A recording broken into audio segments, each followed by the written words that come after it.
Hey, sweet friend. Welcome back to the Graceful Mom Show. I'm so glad you're here with me today. Short story time. Several years ago, I was burned out. I had gone through a period of loss and health challenges and struggles, and I felt broke and broken. And I did something some may think is a bit drastic. I moved thousands of miles away from the United States to South America. It was hard and lonely, but it forced me to downsize and simplify and look at what really matters. Now, I am not in any way telling you that you need to make a drastic shift like that in your life, unless, of course, you know God's calling you to. Quite the opposite, actually. I've learned that small, slow changes can make all the difference we really need. I needed something drastic in those years gone by to force me to grow. But with age and maturity, I now can see wisdom in simple shifts. So, slow living. People are getting tired of the word. It's a buzzword right now that comes with images of cottages and fields of lavender and linen dresses.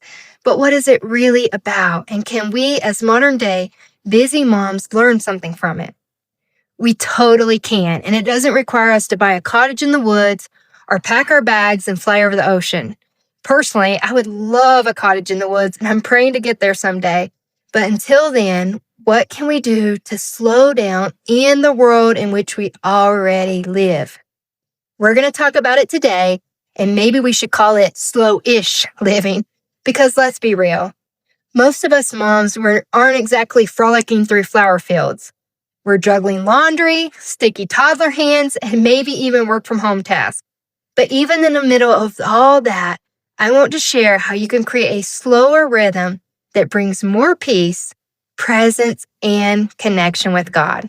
So let's talk. Welcome to the Grace-Filled Mom Show. Hey, mama friend, and welcome to the Grace-Filled Mom Show, where we're all about real talk on motherhood, faith, and finding grace in the messy middle. I'm Hillary, your host, fellow mama, and Bible-believing bestie. Each week, we'll chat about renewing our minds, navigating the highs and lows of mom life, and staying rooted in truth, even when the dishes are piled high and the toddler is melting down. So grab your favorite drink, get comfy, and let's dive in. Let's start with a question. What is slow living really all about? It's not about doing nothing or checking out of life. And it's not about chasing some dreamy aesthetic. At its core, slow living is a mindset, a choice to live with intention, to be present, and to stop letting the fast-paced, noisy world set the tone for our lives. And slow-ish living, that's my mom life remix. It means we don't have to do it perfectly. It means we build small moments into our day that help us slow down and reconnect with God, with ourselves, and with our families. Do you ever feel burned out, anxious, like you're doing everything and nothing all at once? Our culture glorifies hustle, and as moms, we're especially vulnerable to that pressure. But the truth is, we weren't made to live in overdrive. Psalms 46:10, this is what I'm teaching our 3-year-old right now. Be still and know that I am God. Jesus himself withdrew from the crowds to rest and pray. He wasn't rushed. He didn't live for constant productivity, but he did live with intention and purpose, more than we will ever know. Friend, when we slow down, we make space to hear God's voice. We trade overwhelm for peace, and we remember what actually matters. So how can slow-ish living look like for us moms? Here's the best part. You don't have to overhaul your life to start living slower. Let's look at 3 areas where we can create simpler, more intentional rhythms. So area number 1 is our health. Woo! Do we overcomplicate this area or what? Sometimes we need to just get back to the basics. So here they are. Eat real food, drink warm water, move your body in ways that feels good, like a walk around the block, and rest. Seriously, your worth isn't tied to how much you get done. If we're being faithful in the little things, there is time to rest, and we need it so much. Area number 2 is our home as a haven.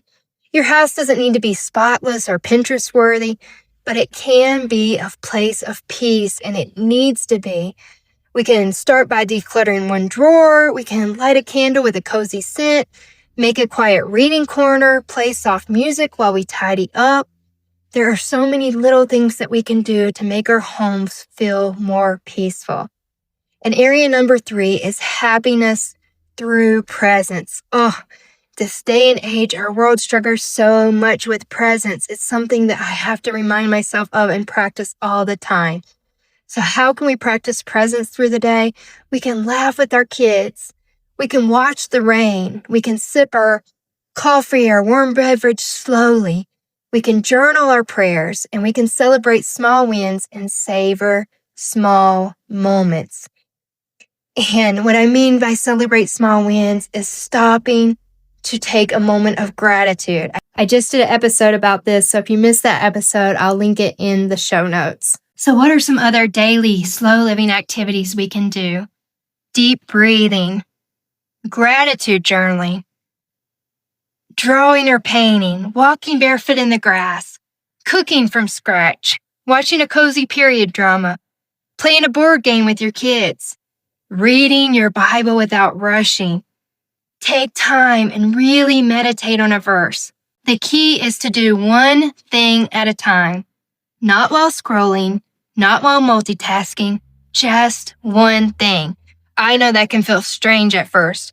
Your brain might itch to grab your phone, but I promise that discomfort is the doorway to a more peaceful life. But what about productivity, you may ask?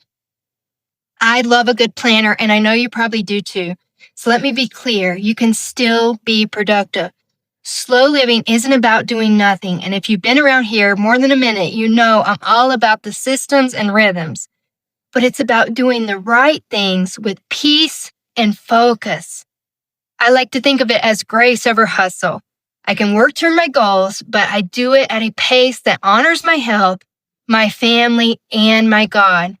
Sometimes I listen to a podcast while folding laundry. Other times, I just feel the warm water on my hands while doing dishes and thank God for today. It's not all or nothing. It's about being aware and choosing presence.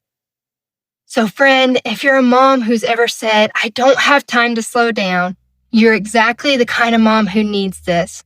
Start with one thing today, just one. And if you want some ideas to get started, I've created a slow living cheat sheet. It's a fun printable game with 25 simple, doable ideas for bringing slow moments into your day. You can grab it over on the blog post, so the link is in the show notes. Let's not live our whole lives on autopilot. Let's not wait for vacation or for someday to breathe. Instead, let's choose small, sacred pauses. Let's choose to slow down, to be with our kids, to hear God, and to enjoy the moment we're in. Because the present moment, that's where the peace is. Until next time, grace over hustle, friend, always. Will you be my slowish mom friend? I'll see you next time. Thanks so much for hanging out with me today on the Grace-Filled Mom Show. If this episode encouraged you, would you do me a favor? Subscribe, leave a review, or share it with a mama friend who could use a little grace today. And if you've been blessed by the show and want to help cover the cost of the content I create while blessing our family, you can find my Buy Me a Coffee link in the show notes. There you can subscribe to our monthly membership, the Grace-Filled Mom Collective, where you get exclusive content, you can view digital products, or even give a one-time tip of any amount. Your prayers are also very much appreciated. I'm praying for you, Mama, that you and your family have kingdom impact. Never forget, you're not failing, you're growing, and you're doing better than you think. I'll see you next time, friend.